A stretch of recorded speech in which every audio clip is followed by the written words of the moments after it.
حدیث پاک میں آتا ہے اگر تم اللہ پر توکل کرو جیسا کہ توکل کرنے کا حق ہے، اللہ تمہیں ایسے روزی دے گا جیسے پرندوں کو روزی دیتا ہے۔ کبھی امیجن کیا اپنے پرندوں کو روزی کیسے ملتی ہے؟ حدیث میں ایسی پرند، اچھا ہو سکتا ہے انسانوں کے بارے میں فرمایا جاتا ہے، نبی پاک فرما دیتے، جانوروں کے بارے میں فرماتے، پرندوں کے بارے میں کیوں فرمایا؟ سبحان اللہ۔ آپ کو دنیا میں پتہ ہے پرندے کتنے ہیں؟ ایک کیلکولیشن کے مطابق اس دنیا میں جتنے جانور ہوتے ہیں نا وہ انسانوں کا ملٹی پلائی بائی 10 ہوتے ہیں، ٹھیک ہے؟ ہم 8 ارب ہیں تو 80 ارب ہیں، ساری جانور چوپائے اور جتنے بھی جانور ہیں انسیکٹس بھی اس میں ملا لیں، لیکن فرمایا پرندے اس کا ملٹی پلائی بائی 10 ہوتے ہیں۔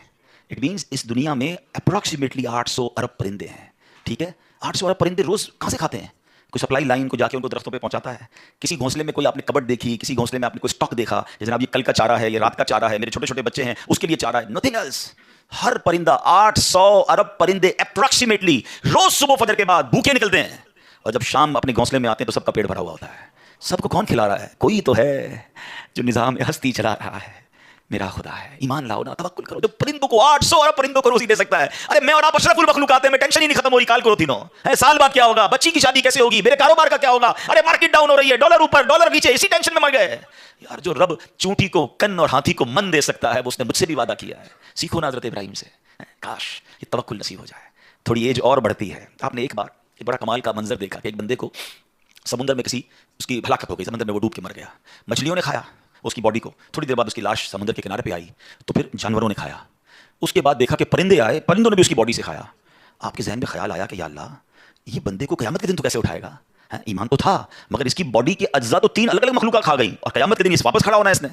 تو سبحان اللہ، آپ نے اللہ سے کہا وَإِذْ قَالَ إِبْرَاهِيمُ، پھر یہ دیکھیں حضرت ابراہیم کا یہ واقعہ بھی قرآن میں موجود 3 پارے میں سورہ بقرہ، آپ کہتے ہیں وَإِذْ قَالَ إِبْرَاهِيمُ رَبِّ أَرِنِي كَيْفَ تُحْيِي الْمَوْتَى، اے اللہ، حضرت ابراہیم نے عرض کی کہ اے میرے رب مجھے دکھا دے تو مردے کیسے زندہ کرے گا؟ ارشاد ہوتا ہے قال اولم تؤمن، اے ابراہیم تو ایمان نہیں لایا، تجھے یقین نہیں؟ قال بلا ولکن لیطمئن قلبی، اللہ ایمان لایا ہوں، مجھے یقین ہے مگر میں ذرا دل سے دیکھنا چاہتا ہوں اور قرار آ جائے، میں عین الیقین چاہتا ہوں، میں اس کو مزید دیکھنا چاہتا ہوں۔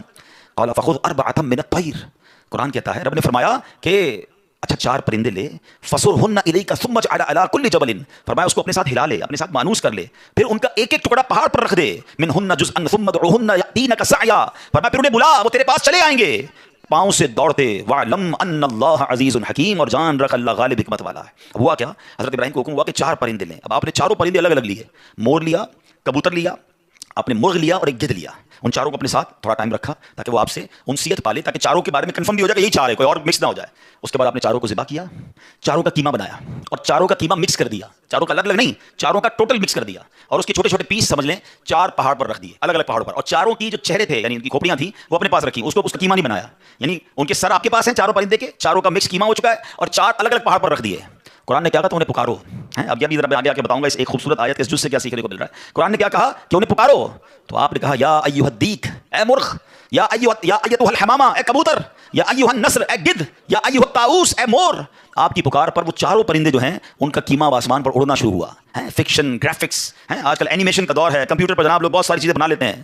سنو 5000 سال پہلے قرآن میں یہ واقعہ موجود ہے کہ کیا ہوتا ہے، ان چاروں کا قیمہ اڑتا ہے، اور اب جس کا مرغ کا ہے وہ مرغ کی طرف، مور کا ہے تو مور کی طرف، کبوتر کا، چاروں کے جسم پورے کمپلیٹ ہوتے ہیں، سر نہیں ہے، سر تو آپ کے پاس ہے نا، وہ چاروں پرندے بغیر سر کے دوڑتے ہوئے آپ کے پاس آتے ہیں، زندہ ہو جاتے ہیں مگر سر نہیں ہے، قریب آتے ہیں تو حضرت ابراہیم نے ان کا سر جو ہے وہ واپس ان کے پاس لگا دیا، سب سر بھی ان کا لگ گیا، آ کر دانا چگنے لگ گئے۔ حضرت ابراہیم نے اپنی آنکھوں سے مردوں کو زندہ ہونے کا واقعہ دیکھا اور آپ کے دل کو اطمینان اور قرار آیا، میرا رب یہ ہے۔ کیسے ہیں کہتے ہیں کسی کو شیر کھا جائے، کسی کو مچھلی کھا جائے، کسی کی سمندر میں موت آ جائے، معاذ اللہ کسی کے پرخچے اڑ جائیں، کوئی آگ میں راکھ ہو جائے، میرا رب چاہے تو سب کو دوبارہ جسم ان کی تمام باڈی کو پھر کریٹ کرے گا اور وہ قیامت کے دن جمع ہوں گے۔ حضرت ابراہیم نے اپنی آنکھوں سے دیکھا۔ حضرت ابراہیم علیہ السلام کے اس واقعے سے کیا سیکھنے کو ملا؟ پہلی بات، میرے رب کی قدرت کیسی ہے، ان اللہ علی کل شیء قدیر، ٹھیک ہے۔ دوسری بات، علماء کہتے ہیں صوفیانہ تفسیر اس کی لکھی گئی کہ 4 پرندے کیوں لیے گئے، کبوتر، مور، گدھ اور چوتھا مرغ؟ فرمایا ان چاروں کی نا ایک بری خصلت ہے، مرغ ہے اس کے اندر شہوت بہت ہے، جو کبوتر ہے اس کو اپنی اڑان پر بڑا ناز ہے، بڑا تکبر ہے، بہت اونچا اڑتا ہے۔ فرمایا گدھ جو ہے اس کا کیا پرابلم ہے، گدھ کے بارے میں فرمایا کہ وہ لالچی بہت ہے۔